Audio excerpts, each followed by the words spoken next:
சம்பவங்கள் அதில் வந்து யாருக்கும் இதுவரைக்கும் தெரியாத ஒரு 2 சம்பவங்கள் வந்து உங்ககிட்ட பகிர்ந்து கொள்ளணும்னு சொல்லி ஆசைப்படுறேன்.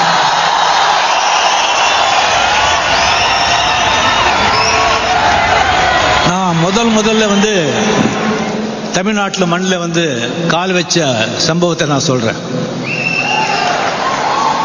நான் எஸ்எஸ்எல்சி வந்து நான் படித்து முடித்த உடனே நான் வந்து படிக்க மாட்டேன், எனக்கு ஏதாவது வேலைக்கு போடுங்க அப்படின்னு எங்கள் அண்ணா கிட்டே சொன்னால், அண்ணா இல்லை நம்ம ஃபேமிலியில் யாரும் படித்ததே இல்லை, நீ வந்து ஒரு டாக்டரோ ஒரு ஐபிஎஸ் பண்ணணும், நீ படிச்சுதான் ஆகணும்னு சொல்லிட்டு என் விருப்பத்துக்கு மாறாக அந்த ஏரியாலேயே மிகப்பெரிய ஒரு பணக்கார ஸ்கூலு அங்கே வந்து என்னை சேர்த்து எனக்கு வந்து இப்போ இன்ட்ரெஸ்டே இல்லை. எக்ஸாமினேஷன் வந்தது. அண்ணா வந்து ரொம்ப கஷ்டப்பட்டு கடன் வாங்கி 120 ரூபா எக்ஸாமினேஷன் ஃபீஸ் கட்டுன்னு சொல்லி என்கிட்ட கையில் கொடுத்தாங்க. எனக்கு டெஃபினட்டாக தெரியும் நான் எழுதுனா பாஸ் பண்ண மாட்டேன் அப்படின்னு, பாஸ் ஆக மாட்டேன். ஸோ இவ்வளோ படம் கஷ்டப்பட்டு கொடுத்துருக்காங்க, இது எப்படி போய் நான் கட்டுறதுன்னு சொல்லிட்டு வேண்டாம் அப்படின்னு சொல்லி ஸ்ட்ரைட்டாக வந்துட்டு நைட்டு சாப்பிட்ட பிறகு யாருக்கும் தெரியாமல் ரயில்வே ஸ்டேஷனுக்கு போனேன். பெங்களூர் சென்ட்ரல் ரயில்வே ஸ்டேஷனுக்கு போயிட்டு 10:30 மணி நினைக்கிறேன், ஏதோ ஒரு ட்ரெயின் நிற்குது, எங்கே போகுது அந்த ட்ரெயின்னு கேட்டேன். தமிழ்நாடு போகுது, மட்ராஸுக்கு போகுதுன்னு சொன்னேன். அங்கே டிக்கெட் வாங்கி அந்த ட்ரெயினில் ஏறி படுத்த எனக்கு தெரியல. காலையில் வந்து மட்ராஸுக்கு ட்ரெயின் வந்திருக்கு, எல்லாரும் இறங்கிட்டு இருக்காங்க, நானும் இறங்கியிருந்தேன். டிக்கெட் கலெக்டர்னு டிக்கெட் கேட்டுட்ருக்காங்க அந்த கேட்டில். நான் வந்து பேக்கெட்லலாம் பார்க்குறேன், டிக்கெட் இல்லை, டிக்கெட் எங்கேயோ வந்து விட்டுட்டேன். நான் வந்து இல்லைங்க டிக்கெட் எங்கேயோ நான் வந்து விட்டுட்டேன், டிக்கெட் இல்லை. வந்து தமிழுக்கு வந்து தெரியாது, கன்னடத்துலேயே வந்து நான் பேசினேன். அவர் கொஞ்சம் சைடில் நில்லுப்பா அப்படின்னு சொல்லிட்டு எல்லாம் போன பிறகு இருந்து ஃபுல் கம்ப்ளீட்டாக ஸ்டேஷன் அப்படியே காலியாக இருக்குது. ஒரு 5-6 கூலிங்க இப்போ இந்த போர்ட்டர்ஸ் வந்து அங்கங்கே போயிட்டுருக்காங்க. என்னாச்சு டிக்கெட்டு? நீ டிக்கெட்டே வாங்கலை. இல்லைங்க நான் டிக்கெட் வாங்கினேன், எங்கேயோ வந்து தொலைச்சிட்டேன், நான் பொய் சொல்ல மாட்டேன் அப்படின்னு சொன்னால் அந்த டிக்கெட் கரெக்டாக கேட்கவே இல்லை. நீ வந்து டிக்கெட் வாங்கணும், அதுக்கு ஃபைனும் கட்டணும், அப்போ தான் வெளியே விடுற அப்படின்னு சொல்லி பிடிவாதமாக இருக்காங்க. நான் வாங்கினேன்னு சொல்லி அழாத குறை. அப்போ அந்த 5 பேர் இந்த கூலி ஆளுங்க அங்கே வந்துட்டாங்க.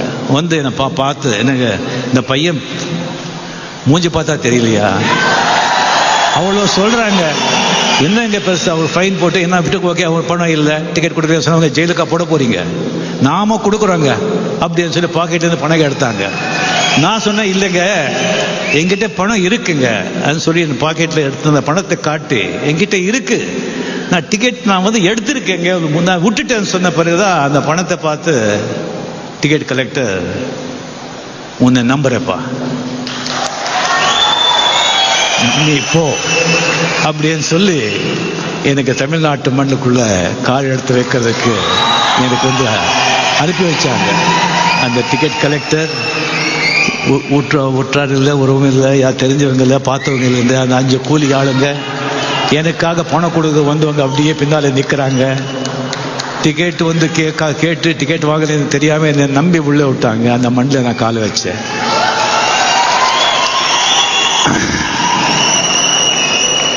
நம்பிக்கை. பாலச்சந்தர் சார், அந்த ரஜினிகாந்த் அந்த பேரை வந்து 4 வருஷம் வந்துட்டு அந்த ரஜினிகாந்தம் நிறைய புதுமுகங்களை வந்து அறிமுகப்படுத்தினாங்க. அந்த ரஜினிகாந்த்ங்க பேர் வந்து அவருக்கு இதயத்துக்கு ரொம்ப கிட்டே இருந்த பேர், ரொம்ப விரும்பின பேர் அது. அந்த பேர் யாருக்கு வைக்கணும், நல்ல ஒரு நடிகனாக இருந்தால் தான் வைக்கணும்னு சொல்லிட்டு எனக்கு வந்து நம்பிக்கையோட அந்த பேர் எனக்கு வச்சாங்க. அவருடைய நம்பிக்கை வீணாகலை. கலைஞானம் சார், யாருமே வந்து ஒரு ஹீரோவாக போட்டீங்களா, நீ வந்து கம்ப்ளீட்டாக நீ வந்து ரொம்ப லாஸ் ஆகிடுவ, வீடு கீடு எல்லாம் இருக்கும், அது எல்லாத்தையும் தொலைஞ்சு போயிடும், போடாத அப்படின்னு கலைஞானம் சொன்னால் கூட என் மேலே நம்பிக்கை வச்சு என்னை ஹீரோவை வச்சு படம் ஆக்குனாங்க. படம் பெரிய ஹிட் ஆச்சு. அவங்க நம்பிக்கையும் வீணு போகலை. அதுக்கப்புறம் இது வரைக்கும் சரியா 160 படம், சரியா 120 130 ப்ரொடியூசர்ஸ் ரஜினி மேலே வந்து பணம் கட்டினா படம் போட்டால் லாஸ் ஆகாது அப்படி நம்பிக்கையில் பணம் போட்டாங்க. அவங்க நம்பிக்கையும் வீணு போகலை. ஆக நீங்களும் என் மேலே வச்சிருக்க நம்பிக்கையை அந்த ஆண்டவன் அருளால வீணு போகாது.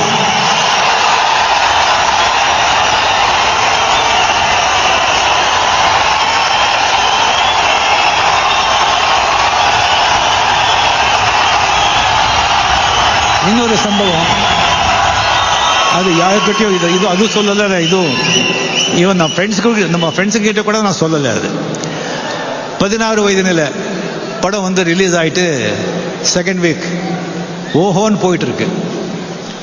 அந்த 16 வயது, அதுக்கு முன்னாலே வந்து நான் படங்கள் நிறைய பண்ணியிருந்தா கூட அந்த 16 வயதில் அந்த படத்தில் அந்த பரட்டை கேரக்டர் தான் எனக்கு வந்து பட்டி தொட்டியெல்லாம் கொண்டு போய் சேர்த்த கேரக்டர்.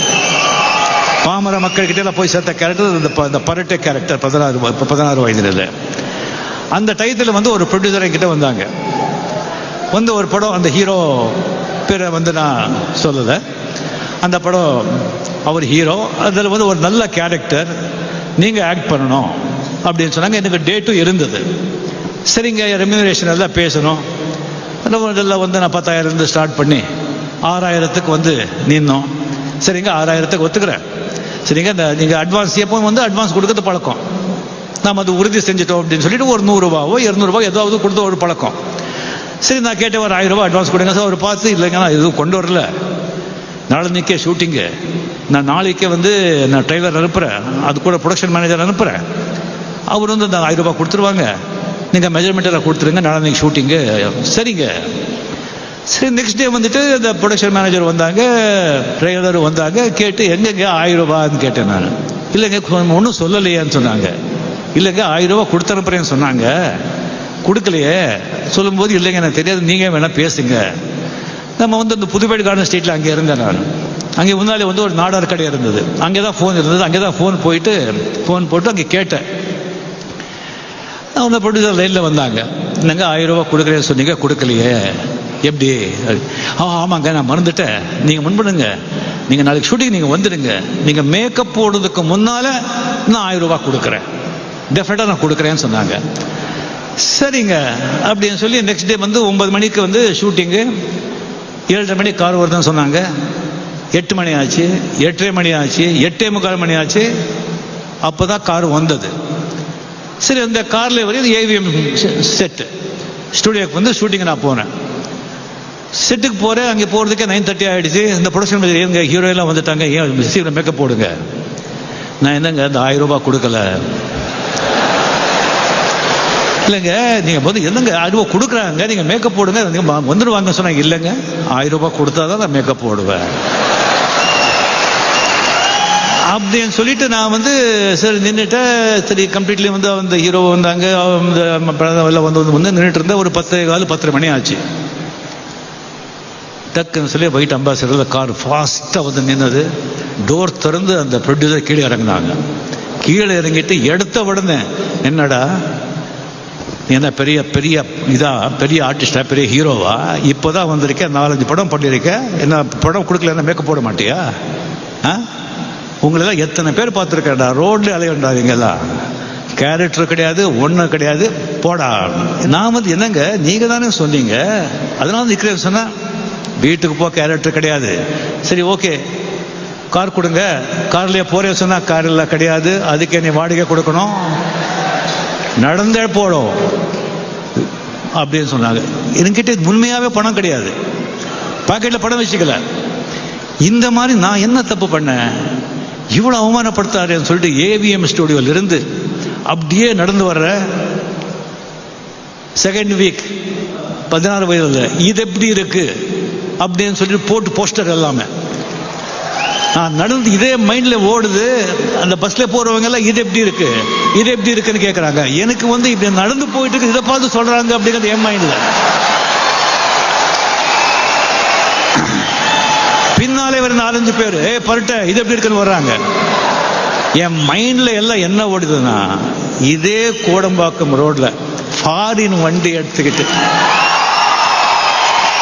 அந்த கார்ல வந்து கால் மேல கால் போட்டு உட்காந்து இதே ஏவிஎம் ஸ்டூடியோல அதே ஃப்ளோர்ல வந்து போகலன்னு சொன்னா நான் ரஜினிகாந்த்ல கரெக்டா வந்து 2.5 வருஷத்தில் வந்து ஏவிஎம் செட்டியார்கள் வச்சிருந்த இட்டாலியன் ஃபியட் வண்டி 4.25 லட்சத்துக்கு வாங்கினேன். வெயிட் வாங்கிட்டு புதுப்பேட்டை கார்டன் அங்கே வந்து அங்கே வண்டி நிற்க வைக்கிறதுக்கு இடம் கிடையாது. அங்கே நிற்க வச்சுட்டு நம்ம முரளி என் ஃப்ரெண்டு கேட்குறாரு, என்னப்பா டிரைவர் இல்லை, இந்தியன் டிரைவர் வேண்டாம், ஃபாரின் காருன்னா ஃபாரின் டிரைவர் தான் வேணும், இந்தியன் கார் தான் இந்தியன் டிரைவர், ஃபாரின் டிரைவர். எங்கே ஃபாரின் எங்கே பிடிக்கிறது? அவர் 10 நாள் ஆச்சு, 15 நாள் ஆச்சு. அதுக்கப்புறம் ஒரு 6 ஃபீட் ஆள் கொண்டு வந்தாங்க, ராபின்சன் அப்படின்னு பேர். அவர் கூலிங் கிளாஸ் போட்டே வந்தாங்க, ஆங்கிலோ இந்தியன். ஆமாம், எஸ் நீங்கள் டிரைவர், பட் யூனிஃபார்ம் வேணும், கொஞ்சம் இருங்க அப்படின்னு சொல்லி பக்கத்துலேயே கலாக்கேந்திர ஆழ்வார்பேட்டை ஆஃபீஸ் இருக்குது. அந்த டிரைவரே வர சொன்னேன். இவருக்கு வந்து நல்ல uniform with belt, with shoe, with cap அப்படின்னு சொல்லிட்டு நெக்ஸ்ட் டே மார்னிங் ஒரு 8 o'clock 8:30 ராபின்சன் ரிப்போர்ட்டிங் சார் அப்படின்னு செல்யூட். ஓகே கமான் அப்படின்னு கார்கிட்ட போய் எஸ் சார் வேற sitting sir, front seat or back seat sir? Back seat. Yes sir அப்படின்னு சொல்லி கம்ப்யூட்டர் தொப்பி கழுவிட்டு தொப்பி அப்படியே கழட்டி பாதி பெண்டாய் டோர் திறந்து ப்ளீஸ் சார், எஸ் அப்படி உட்காந்து விடுறா வண்டியா ஏவிஎம்.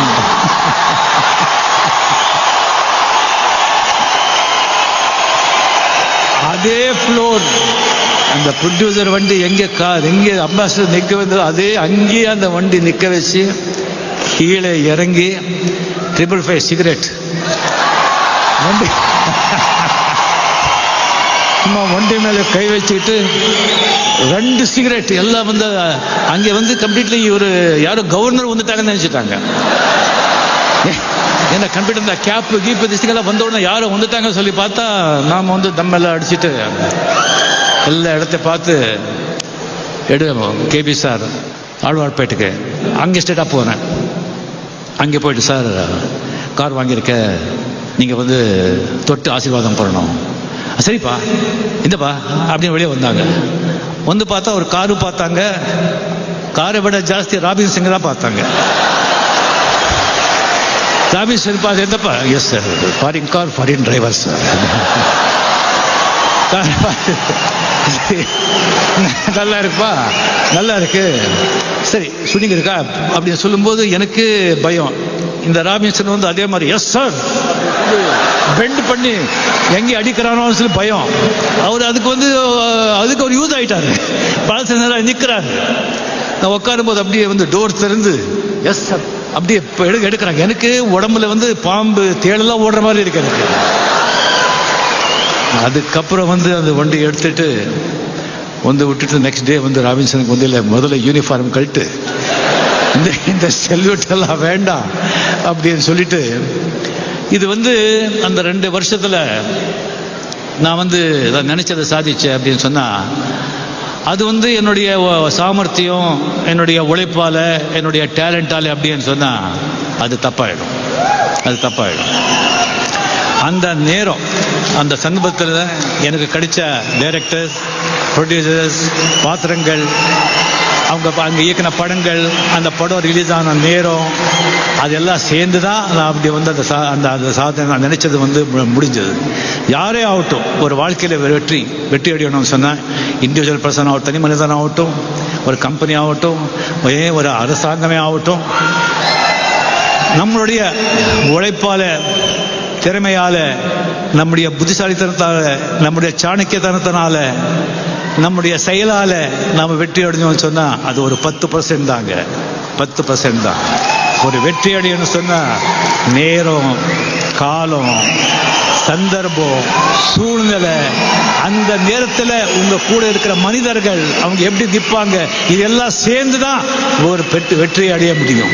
ஒரு பெரிய மிக வெற்றியை வந்து ஒருத்தர் அடைய முடியும்.